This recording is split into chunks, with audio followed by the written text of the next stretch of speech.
So मी उद्याच check करेल आता. तोपर्यंत जरा बसून सगळं फाईन कर. Good night.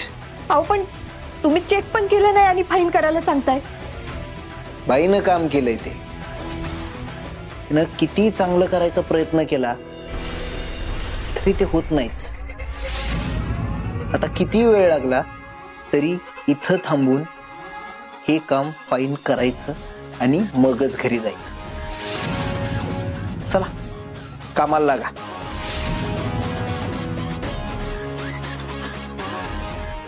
अरे हो, वेळ झालीये. घरचे पण वाट बघत असतील. जायचंय काय घरी? मग आधी सांगायचं, जाऊ दिलं असतं मी. आता एक काम कर, म्हण की धैर्य सर प्लीज मी घरी जाऊ का? म्हण. चल चल चल चल, जायचंय ना खरंच घरी? बोल बोल बोल बोल.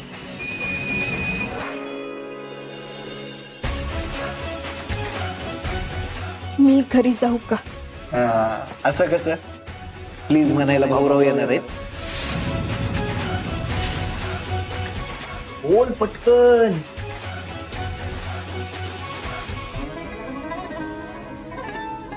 प्लीज. असं कसं? सगळं कसं असं एका सेंटेन्स मध्ये आलं पाहिजे. चल चल चल चल, हे आधीच वेळ कमी आहे, लवकर बोल.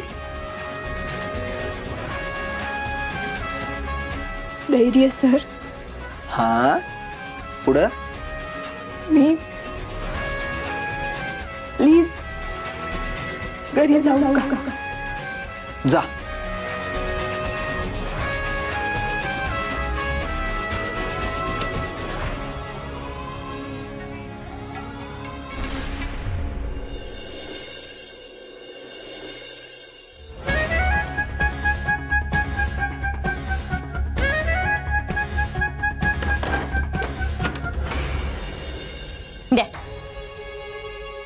चहाचा कप बाहेरच ठेवलाय. मग तुम्ही कशाला आत आलाय? तुम्ही पण त्या कपासोबत बाहेरच बसायचं नाही का? हा, 100 रुपये द्या. सुट्टे नाहीत माझ्याकडे. अयो, म्हणजे आज वर कमाई लय झालेली दिसत्या.